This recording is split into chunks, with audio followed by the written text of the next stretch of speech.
Although I've taken multiple videos to review and analyse good levels that I think deserve to get rated in this game, there are also undoubtedly a lot of levels that measure up to those same standards of quality, but are for one reason or another not able to receive a rating. Because of this, it's often much harder for them to receive widespread attention in-game, and so I thought I'd take the time to go through some of the most interesting, unique, or well-made levels that can probably never get rated. Before that though, I thought it might be fun to start with some more, let's say, ambiguous levels. These are levels that, despite having been sent a lot, have still not been rated and may never be. Such as the unfortunate case with Requiem by Untitled, which has been out for more than a year now and has still not been rated. There's an almost 100% certainty that Rob has seen it by now, considering the number of sends it's received over the months since its release, but it seems like he has chosen not to rate it. On the one hand, this is understandable. Giving a rating to a level requires choosing a difficulty for it, and it's very difficult to decide what difficulty a level like this should get, where there's not even a second of gameplay in the traditional sense. The level is also fairly repetitive, relying on only a few backgrounds and effects to make up for the fact that it's really only one long part, and the controls are arguably a little unintuitive. All of these factors add up to a level that puts Rob in a pretty tricky situation rating-wise. However, I do think this should be rated for a number of reasons. Primarily, this is the first time a Rubik's Cube concept has been executed with the polish you would expect from something that might get rated. The first recreation was a 2x2 with little development and a number of bugs, and the most recent was Samsars, which looks a lot more visually unappealing than Not Else's, and also has far more unintuitive controls. While it has a randomizer, it's much less polished than Rubik games, having a tendency to create impossible to solve combinations and also being a non-automatic process. Secondly, I don't really see how deciding on a rating for Rubik game is harder than choosing a rating for a level like Master Game, or indeed any of the Alter Game levels. While Rubik Game is a recreation rather than an original game, the Alter Game levels suffer from the same issues of non-traditional gameplay and repetitiveness. I don't really see a reason why something like Depressure should be rated while Rubik Game is not.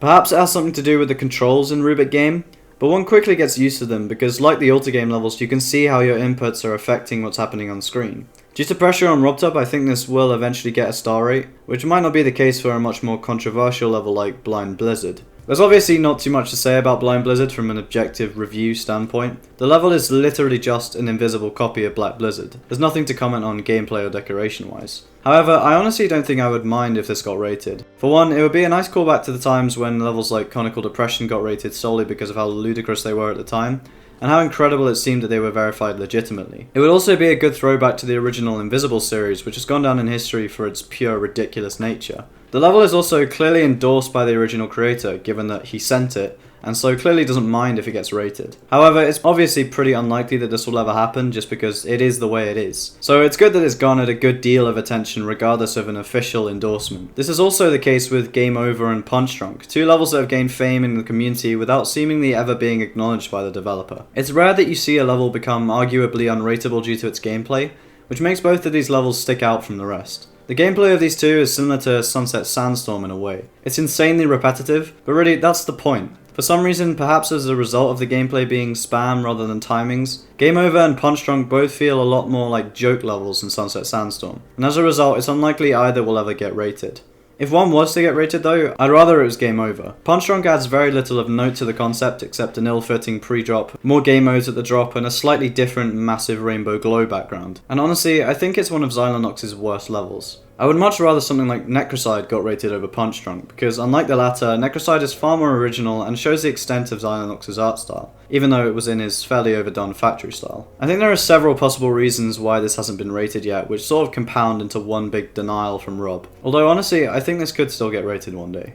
It has some quote-unquote scary imagery, but I don't think it's even that bad in comparison to other rated levels such as Wisteria or even 666. The gameplay is also perhaps a debatable aspect, but given the quality of the decoration, I think a star rate could still work if the gameplay is that unacceptable. Speaking of, the decoration is some of Xylonox's best in this style. The phrase Death Factory comes to mind, which, yeah, admittedly isn't the best encouragement for this to get rated, but it's accurate to the consistent, gritty, bloody, and intense atmosphere that's created throughout this level. I wish there was a little more thought put into the concept of escaping the factory, but it's obvious that this level was going for a raw, intense rush over any real sense of story. If it is a story you're looking for, then there's certainly other levels to satisfy that desire, like Requiem, a level which does very well to hold a deeper meaning that isn't shoved in the player's face, while also being a well put together project in and of itself. As a sequel to Killbot, it works very well. Requiem offers a slightly different approach to memory than the original, with the same focus on obscuring the player's vision with incredibly messy decoration, but in a lot less repetitive manner than Killbot. I find this type of memory pretty fascinating, although obviously it's most likely going to be a lot more frustrating to play, and maybe the reason why this level hasn't got rated. People very rarely cover the player to the extent that Lithofusion did here. While one might expect the messiness to exist to cover over uninteresting or bland designs like arguably it did in Killbot, I actually like a fair amount of the designs in Requiem, and the effects add to them rather than attempting to push them under the rug. I think of all the levels we've discussed so far, this one has the highest chances of getting rated, as there's really nothing morally preventing RobTop from rating it past his own preferences. For these next levels though, that's certainly not the case. These next ones are generally considered to be entirely unrateable due to various factors that we'll get into, and I highly doubt any of them will ever get rated. Although, considering Removed Submission was originally on this list, perhaps there is some future in which one or two might be.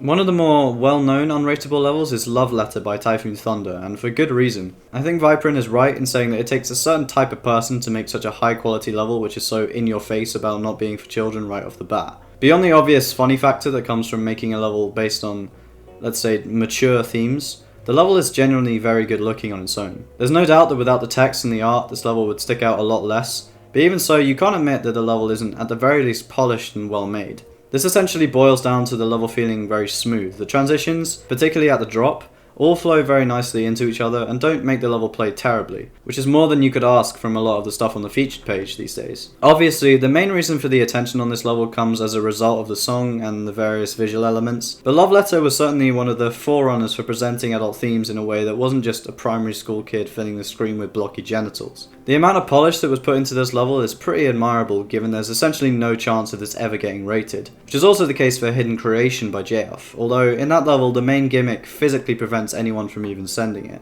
If you didn't know, the highlighting feature of this level is that it can't be seen anywhere except on YouTube as it's unlisted on the servers. While obviously self-destructive in a way, this choice perfectly encapsulates the way JF was feeling towards the game up to his quitting. Over the last part of his career, it was becoming more and more obvious that his interest in playing the game in the way that was expected of him was waning, something that is explained in his final statement, particularly in terms of the rating system, and how more well-known creators such as himself could get easy rates off levels that he perceived as terrible, such as cat pee. Hidden Creation seems to go directly against the rating system that JF found so frustratingly corrupt, in favour of a unique concept. A concept that is unique solely because the mentality of most creators nowadays is based on the reception of their levels rather than any kind of personal fulfillment, especially in terms of gaining those elusive creator points. With this level, JF emphasizes his case that creating in this game should be for the individual to express themselves, and not solely in order to increase some random number. As with Love Letter, despite the conditions that prevent its rating, Hidden Creation is a really well made level. There's a distinct lack of a coherent link to the message that is seen in something like In the Radiator, where the entire concept of the level is built around the complete dismissal of the rating system, but as a level on its own, it's fairly standard for what people had come to expect from JF at the time. Simple decoration that's used incredibly efficiently with a consistent theme and great color choice, alongside pretty inoffensive but sometimes surprisingly unique gameplay. Without a doubt this would have been rated if it was uploaded to the servers properly, because unlike any of Devin's most infamous levels, there's nothing in the level that would make it so clearly unrateable.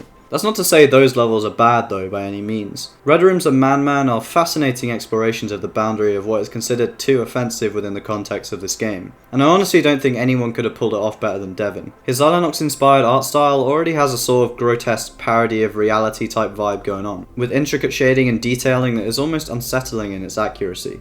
And this is exacerbated by the particular ideas Devin chose to recreate in Red Rooms and Man Man. The former is arguably a lot more inoffensive, with the only parts that make this certainly unrateable being the suicide cutscene, which I'm not going to show, and the words in the background of the wave. But even without those, it's arguable that it wouldn't have been seen as appropriate to rate a level that just seems so, well, gross. Some of the parts are certainly more disgusting than others, with the most revolting for me being the human dump part, but in an objective sense all of them are genuinely really good quality wise. It takes a lot for a level to actually be hard to watch, and Devin certainly achieves this, although it's nothing in comparison to Man Man. Man Man essentially feels like a no limits version of Red Rooms, where instead of there being only a few moments that make the level unrateable, pretty much every part has something too grotesque to have any place in this game, which is probably why the level was shadow banned on release. If anything, the fact that the majority of the player base will never be able to get their hands on this adds to the level's atmosphere.